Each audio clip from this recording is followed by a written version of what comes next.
Magnets attract to certain metals and each other. That's handy for more than sticking stuff to the fridge. They help run motors and generators, among other things. Magnets occur in nature, but 2 centuries ago, people figured out how to make them using electricity. You could say it was a take-charge situation.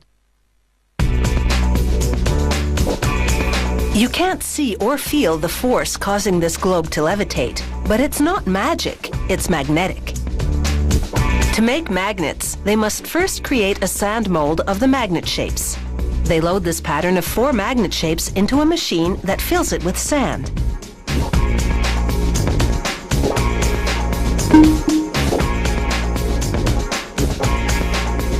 They remove the pattern and smooth the surface, dimpled by the machine's lid. Then it's back inside, but this time, the machine pumps in gases to chemically harden the sand. It takes just seconds to solidify. They lift out the sand slab, revealing the impression of the magnet pattern. It's now a mold. Magnets come in many shapes and sizes, as do their molds. Now they're ready to mold the magnet shapes. They take copper, cobalt, sulfur, nickel, pure iron, aluminum, and titanium. They load all these metals into an electrical induction furnace.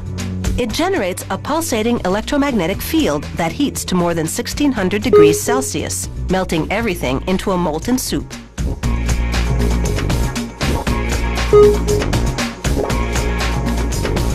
They pour it into the sand molds.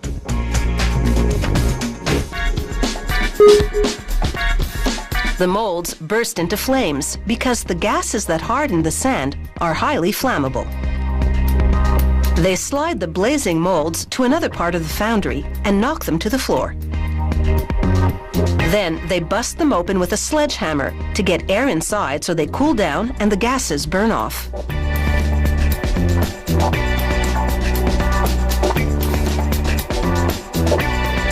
They shovel everything into a bin and sort the metal shapes from the sand chunks using, what else? A magnet. The molded pieces react like ordinary metal. They don't yet have magnetic power. Some are shaped like rings. Threaded onto a copper pipe, they'll be used in electric motors.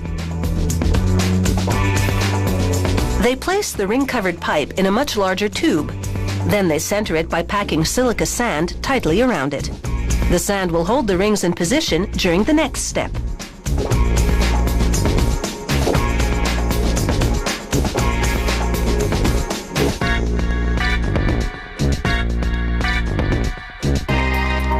They seal both ends with concrete, allowing the inner copper tube to protrude slightly.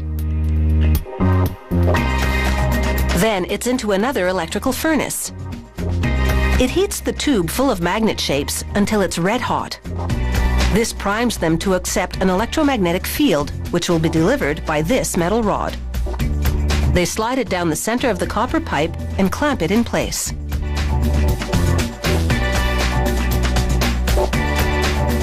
Water keeps the pipe from melting as they deliver a low-voltage, high-current charge in a cylindrical formation, important for motor magnets. They break open the seal. The process has left the ring shapes mildly magnetized, but most importantly, it's oriented the magnetic field properly. They grind away any rough edges.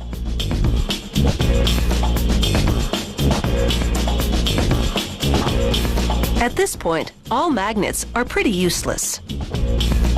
But this machine will empower them. It delivers an electromagnetic charge to the metal, which magnetizes it. The establishment of that weak magnetic field earlier has laid the groundwork for this moment, ensuring that the magnetization is properly oriented. Now that's some serious magnetic muscle. In their various forms, magnets continue to exert a lot of pull in our society because their invisible power helps keep so many things running.